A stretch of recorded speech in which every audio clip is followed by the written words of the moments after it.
Je m'interroge ce jour sur la question de l'ANAFOR, la faillite de l'Agence nationale d'appui au développement forestier, née des cendres de l'ONADEF dans ce pays.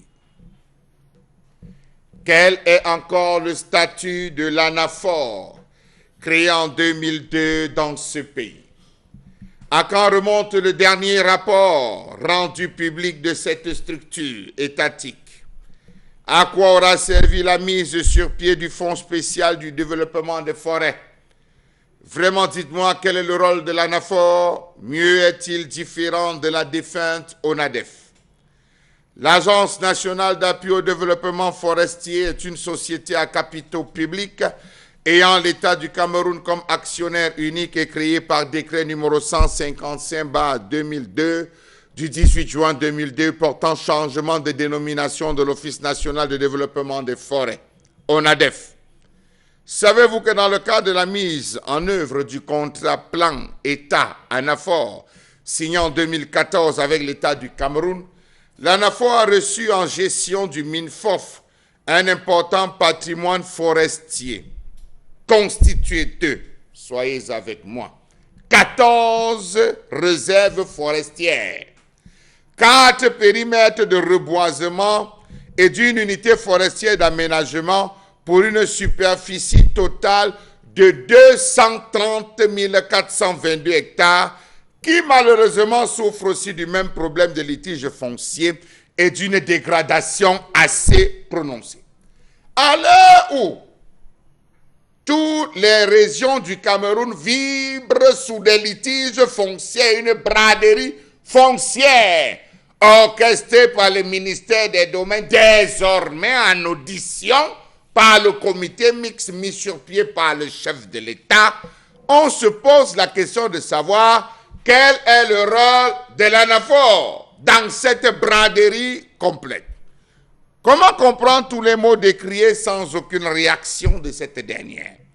Exploitation forestière fait au détriment du climat, de l'environnement, de la biodiversité, des populations agroforestières provoquant des conséquences humaines importantes, inondations, sécheresse, pollution hydrique, épidémie, accidents de la route.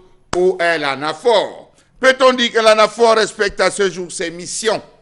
Appuyer la mise en œuvre du programme national du développement des plantations forestières privées et communautaires par l'exécution sur financement du programme des tâches suivantes: réalisation des études, programmation, suivi, évaluation du programme ainsi que la coordination, les formations, la promotion et la recherche des financements nationaux et internationaux, la fourniture aux opérateurs privés et communautaires à leur demande et sur leur financement des semences et des plants ainsi que d'un appui conseil pour leurs projets de plantation.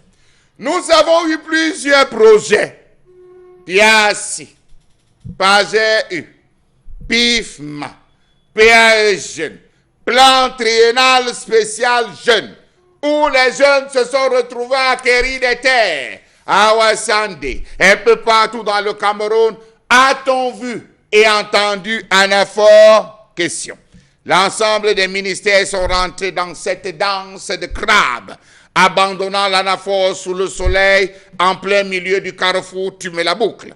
Quel est le bilan de la gestion des 230 422 hectares de forêt appartenant au patrimoine foncier et forestier transféré en 2017 à l'ANAFOR pour gestion? Savez-vous que l'ANAFOR ne parvient toujours pas depuis plus d'une décennie à achever le bâtiment, son bâtiment complètement équipé? Comment comprendre que le capital social de l'ANAFOR soit resté bloqué à 500 millions de francs CFA alors que les charges fixes ont augmenté, les investissements et autres activités aussi? Une situation qui est de nature à faire régresser l'entreprise sur le plan économique, notamment au niveau des investissements et des parts de marché.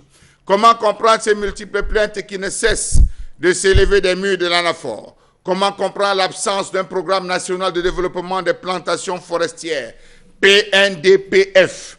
Comment comprendre que l'Agence nationale d'appui au développement forestier ne vit que grâce aux maigres subventions à lui accordées par l'État, alors qu'en tant qu'une société à capital privé, Elle devrait générer ses propres revenus lui permettant d'accomplir les missions de gestion du patrimoine foncier et forestier de l'État.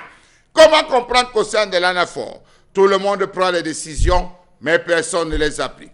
Comment comprendre que l'ANAFOR, dont la mission a été tant vantée, n'a dans sa mission pas réussi à assurer la production de 10 millions de plants à raison de 2 millions par an? C'est vrai, des efforts ont été faits. Puis, on s'est retrouvé dans tout le Cameroun à créer des pépinisteries. Pépinisteries ou pépiniéreries, excusez-moi, je me perds. Le ministère des PME est rentré dans la danse alors qu'il existe l'ANAFOR. Devrait-on créer l'ANAFOR et ne pas laisser l'ONADEF? Quelle était l'importance de se retrouver? Comment comprendre la multiplicité des intervenants institutionnels qui parfois se bousculent autour d'un même bailleur de fonds pour le financement des projets analogues qui devaient être portés par l'ANAFOR? Finalement, l'ANAFOR, c'est quoi? C'est échanger avec des petits amis. Dans tous les cas, on savait que l'ANAFOR devait très rapidement faire un inventaire de tous les terrains de l'ANAFOR en provenance de l'ex-ONADEF avec une précision sur la localisation des dits données. Faire un état des lieux du niveau d'empiètement en valeur absolue et valeur relative des terrains mentionnés ci-avant. Faire un état des lieux exhaustif des litiges existants sur les terrains ci mentionnés. Faire un état des lieux de l'état d'avancement des résolutions des litiges. Faire un inventaire de toutes les forêts transférées en gestion à l'ANAFOR par le MIFOF avec une précision sur la localisation. Faire un état des lieux du niveau d'empiètement. Faire véritablement l'inventaire complet. Et si la mission mise sur pied par le chef de l'État? Faisait un tour à l'ANAFOR.